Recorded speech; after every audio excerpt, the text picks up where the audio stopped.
Hey guys, today we're making pizza. Let me show you how to make this great pizza dough with all the steps for success. You'll end up with pizza you'll be proud to serve your friends and family over and over, I promise. Let's start. I'm gonna start by making this multi-purpose dough, and it's very easy to make. You start with 4 cups of all-purpose flour. You add to that 1 teaspoon of sugar and 1 tablespoon of instant yeast. I mix. I'm gonna add 1/4 cup of vegetable oil, and you can use olive oil. They both work very well. The technique is what's important. Now I'm gonna add 1 teaspoon of salt, and then I'm gonna start kneading the dough. You're gonna need 1.5 cups to 2 cups of water. Depending on your flour, I ended up using 1 3/4 cup of water. And the water should be a little warm.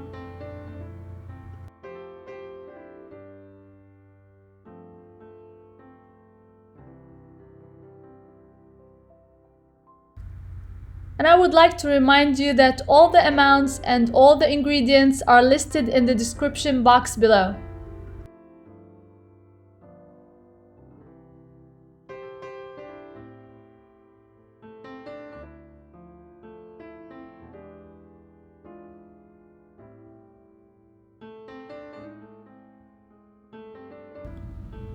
I'm gonna knead the dough for 5 minutes until it forms a smooth dough.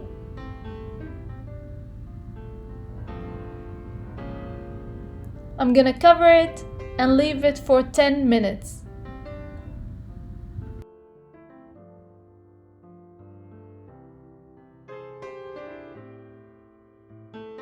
Now the dough has rested for 10 minutes.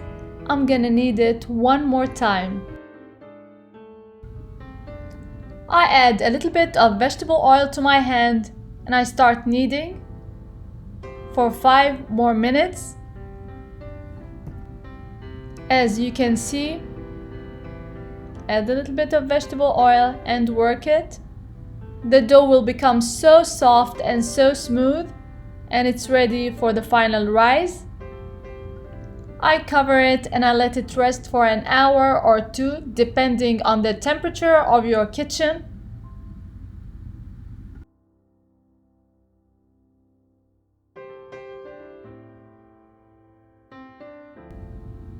One hour later, the dough is ready. It has risen nicely. I'm gonna divide it into 4 pieces. 4 cups of flour will make 4 decent sized pizzas, 13-inch pizzas. At this point, you don't need to mess with your dough or knead it at all. Bare minimum use of flour. I cut it into 4 pieces and I let it rest one more time. A successful pizza dough is a dough that you push on and it springs back. That's an indication of a good dough. I prep my cheese, mozzarella, or fontina, whatever you like for pizza. And you can prep whatever toppings you like.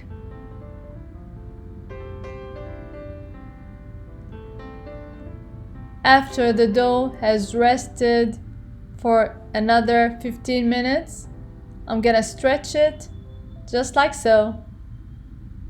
And it stretches beautifully, as you can see. Another trick I'm gonna show you is the baking. And trust me, I've tried them all. The easiest way to bake a great pizza at home is the cast iron pan. Pick up a great cast iron pan and you'll use it for so many other things. I place the cast iron pan in the oven until it reaches the temperature of 390 degrees Fahrenheit. I remove it carefully from the oven and I sprinkle with 1 tablespoon of cornmeal. And then I'm gonna work very quickly, add the dough to the bottom of the pan and add my toppings with just a little bit of cheese.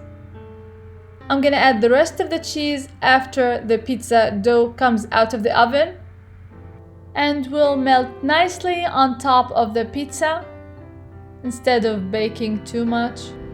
And don't forget to add the cornmeal to the bottom of the pan. That will help the pizza bind together nicely. It won't give you a hard time sticking or anything. Here I'm using a 13-inch cast iron pan. It's a very good size for lots of other things.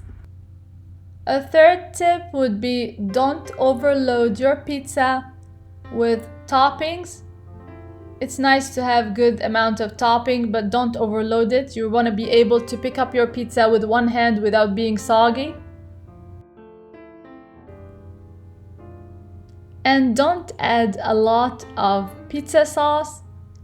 2 to 3 tablespoons would be just enough for a 13-inch pizza. One more thing, please try to add some oregano. Mexican oregano tastes so good with pizza. If you don't mind oregano and you like the flavor, you're gonna enjoy the combination with the pizza. Bake it at 390 degrees Fahrenheit and it will be crispy and it will smell amazing. Take it out of the oven, add the remaining cheese, put it one more time in the oven for only 1 minute until the cheese is melted, and your pizza is ready. You can add a little bit of extra virgin olive oil to the sides. That will enhance the flavor. Slice and enjoy. Trust me, if you follow my tips, you'll get an amazing pizza crust and an amazing pizza. I like to serve the pizza with a little bit of pepper flakes, a little bit of Parmesan. I hope you give it a try soon and let me know what you think. And don't forget to subscribe, like and share. And hit that notification bell so that you won't miss any of my recipes. And until next time, bon appétit!